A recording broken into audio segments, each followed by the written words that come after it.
How's it going, everyone? Jeremy here, aka the Filipino Ninja, and today I'm trying something a little bit different, more of a discussion video. I just wanted to kind of like discuss my issues I've had with Warzone since the drop of Caldera. And then also, like, the thing that got me thinking about this is that this article that was actually published yesterday by Dexerto. And this is usually where I go to get most of my gaming news when it comes to Warzone, updates, everything. And I've been super busy, just started a new job, and I decided that, I wasn't going to read into anything. I kind of wanted to react to it in a video. And then also just kind of have a small discussion about some of the changes that, I might see here, but also some of the changes that I hope to see come. But again, if you like this style of video, let me know down in the comments below. If you enjoy this video, if you'd leave a like, that'd be amazing. And if you want to keep seeing videos, I'm kind of trying to broaden out and try and figure out what kind of videos I'm actually going to enjoy doing. But if you want to keep seeing what I'm trying out, if you'd subscribe and ring the notification bell, you'll be notified whenever I post a new video. And again, I do stream a little sporadically right now, but if you gave me a follow over on Twitch at twitch.tv/, the Filipino Ninja 13, and you hit the notification bell there, you'll be notified when I go live on Twitch. So we're just going to kind of go into this. It's Warzone Season 2 brings stun fixes, armor changes, and massive quality of life update. So, like this right here, I'm already super happy about this. So, I don't know exactly what this is going to mean.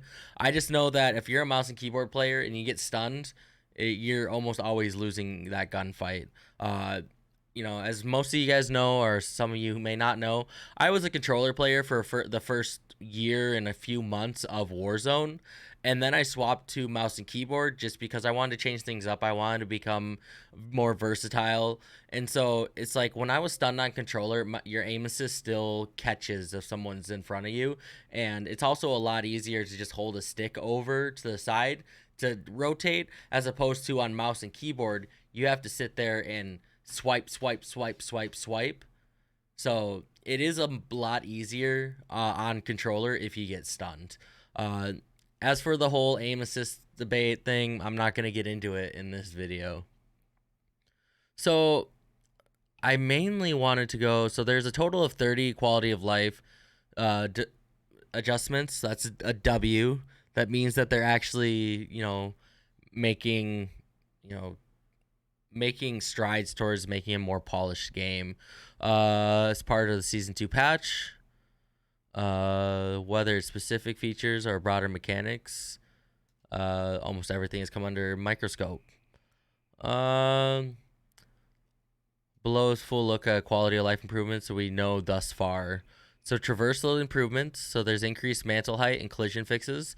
That's big because this area, peak, has a lot of areas that are really poorly designed where you can't climb up them, where there's a area that looks like you should be able to climb up but you can't. It makes this whole area very hard to traverse. But then there's also even places over Aaron Barron and I land airfield a lot, and there's a couple of areas where there's invisible boxes where if you're running you all of a sudden just get stopped by an invisible wall.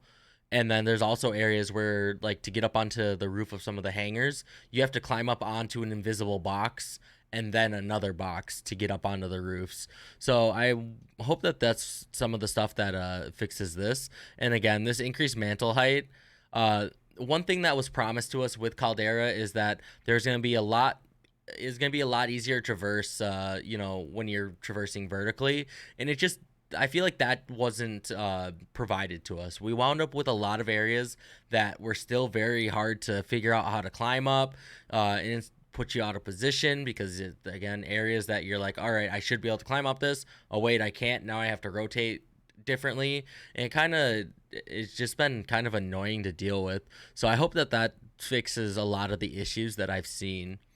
Animation for gas mask won't interrupt a player in ADS, which is a huge W. Nothing's worse than, especially like near end zone. You got a lot of people around the edge of the rings, and you're, shooting at someone, and that gas just barely touches you, and you're ADS, and all of a sudden, boom, you got to pull down that gas mask. You go to hit fire, and then you step right out. You step out just a little bit, and now the gas mask comes off. You're still hip firing, or you're completely chalked. So this is huge. I think that this is something that should have been in the game for quite some time. They did change it to where it didn't affect your plates, but this definitely needed to, with the ADSing. This is another huge one. Wow, armor plates will refill a full plate before filling the damage. So if you have 1.5 plate and you put 1 plate in, you'll now have 2.5 plates, and then another plate will fill you up to 3. So this is something, again, has been huge, especially like when you've I don't know if you've ever been hit by like one bullet and you just have that one little tick gone. You put that plate in, and now it refills that one little tick, and then you have to put a whole nother one in to get up to 3. This was always super annoying. So this is a nice way to conserve plates while trying to maintain the highest amount of plates that you have on. And I think that this is something that's been long overdue. Handling and reduction of collision in the world geometry. So that's another really good one. There's some places in the map that or even like some of the foliage, like in Caldera, you can't drive through. It's like some of the bushes, you wind up hitting basically like this like little stump on the ground. And I almost feel like it's too clunky, especially with how much foliage there is in this map. So I hope that that's what this is talking about. But then also, again, there's just some areas of the map where it's like you're driving up a slight incline and the vehicle won't accelerate. So that'll be interesting. Parachute improvements, including being able to redeploy at a lower vertical height. That's huge, especially when it comes to peak. Everyone has to have fallen to their death at peak at one point or another this season. One of the worst things is when you're like trying to go down the hill to push a team, and you cut your chute, but you're too close to the ground straight up and down, but you still have that forward momentum. So you can't pull your chute, but because you're going downhill still and the ground keeps sloping down with you, you wind up falling further than I believe it's 13 meters, and then you wind up breaking your legs. So that change right here should fix that, hopefully. Dead silence and stun removed from Vanguard Royale. I mean, it's more of a reason to play Vanguard Royale. I personally still believe that Dead Silence doesn't belong in this game. And stun grenades make sense. You're trying to you get rid of heartbeat sensors, all these other things that you are a newer technology. So, like, this makes sense. Stun grenades, you obviously still had flashbangs, but stun grenades, that concussive, definitely is a big issue. Stunned fix. So aim assist now scales appropriately, won't increase aim assist strength. So I wonder if this is going to get rid of like the actual ability to have aim assist working while you're stunned, because that was another big issue, is that like if you're stunned on controller and someone passes in front of you, your aim assist will grab them and pull you with them faster than you can rotate. If you don't believe me, you're straight copium. It happens. But hopefully this fixes things. Nerfs fighter jets and gasoline canisters. That's good, especially like this going up into the next season. We're having like 1 week of normal BR and then Vanguard Royale, and then normal BR and then Vanguard Royale. So it flip flops back and forth. And the thing that kept me from wanting to play Vanguard Royale was this right here, especially in like duos and solos. People just flying around in planes the entire time, shooting at people because they're not very hard once you like understand the way the gun or the planes fly. And especially like if you're on controller, all you have to do is invert your air vehicles, so then when you pull down it goes up, and when you press up it goes down. Makes it like super easy to fly, actually. And the gasoline canisters. So I don't know if any of you have seen that clip of Huskers where he actually has a helicopter on this little area here, and there's a gasoline canister that gets thrown and blows up down here, and it blows up his helicopter on top and kills him. So this was a huge nerf that needed to happen. So hopefully it's like radius, but then also I think that like player damage should be decreased. But vehicle damage, I still feel like vehicle damage wasn't terrible, but radius was definitely terrible. So that'll be nice. Buffs to anti-air cannons, good. Scale that with the fighter planes. And final circle is less likely to end at peak. When it comes to final circle, like fighting at peak and trying to get up to peak was definitely not fun.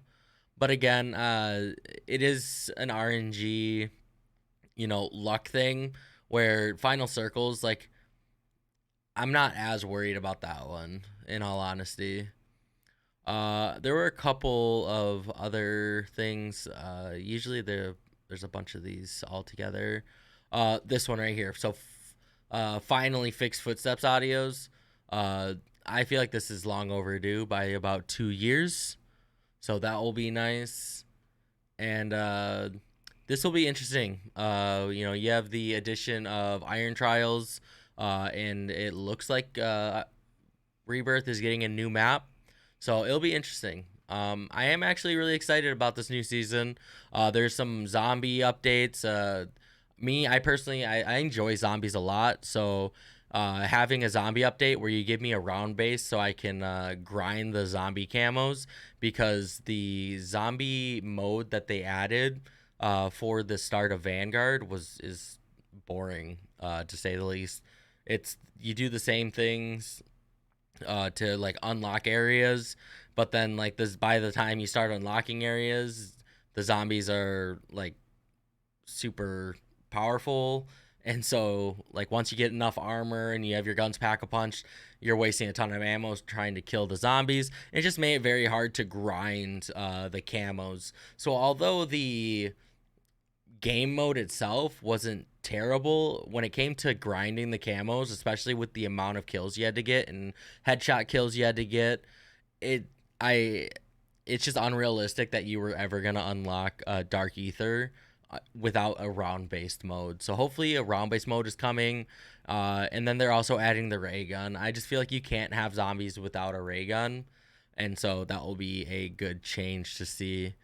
But in all, I'm excited. I think that them taking their time with this one, postponing it, we as players need to understand that a postponement means that it's more time. They've acknowledged some of these fixes. They're, as much as people say that, oh, they're not listening, they have to be listening since some of the changes are slowly being implemented. We don't exactly know what goes into, like, I personally don't know what goes into video game designs. All I do is play. But, so some of these things may take some time, but they're letting us know they're coming. As for the anti-cheat, I mean, it's always going to be a back and forth battle. I have seen significantly less cheaters in Caldera than I did in Verdansk. And as we get to the end of this season, I will say the amount of cheaters I've ran into has definitely gone up. But also, we have to understand that anti-cheats only work, and then it's always going to be a back and forth. It's like the anti-cheat works, and then the cheats phase out, then they get updated to go around the anti-cheat, and then the anti-cheat needs work, and then you go up, and it's just always constant back and forth. But the fact that they have a team and they have a program that there's the different hit regs that we've seen that cheaters get, which I don't know if those are true, but I mean that video of Joe Woe where he gets absolutely torched by a cheater and he doesn't lose any barely any plates. So I don't know if that is Ricochet at work, but I do know that in general this season I've seen significantly less hackers compared to the last season of Verdansk, season 5 of Verdansk, and even season 4, where things got really, really, really bad. But yeah, I mean, what do you guys think about these changes? I'm really excited. I've found Caldera very hard to enjoy lately. I've been playing different games, been playing different, just kind of taking some breaks from gaming in general, just because I was getting off and I wasn't having a ton of fun. I find I'm myself am a above average player. I'm not a, sweat lord demon dropping consecutive 30s, but I'm also not a bot with a 10 PR. I have over a 2.2 KD in Caldera, and I have a couple hundred wins, and I really do enjoy Warzone. It's just lately it's been very hard to enjoy. So hopefully these changes make the game a little bit more enjoyable, help level the playing field, and help keep players that are at my skill level from feeling alienated by a lot of the changes that came with Caldera. But until next time, peace out.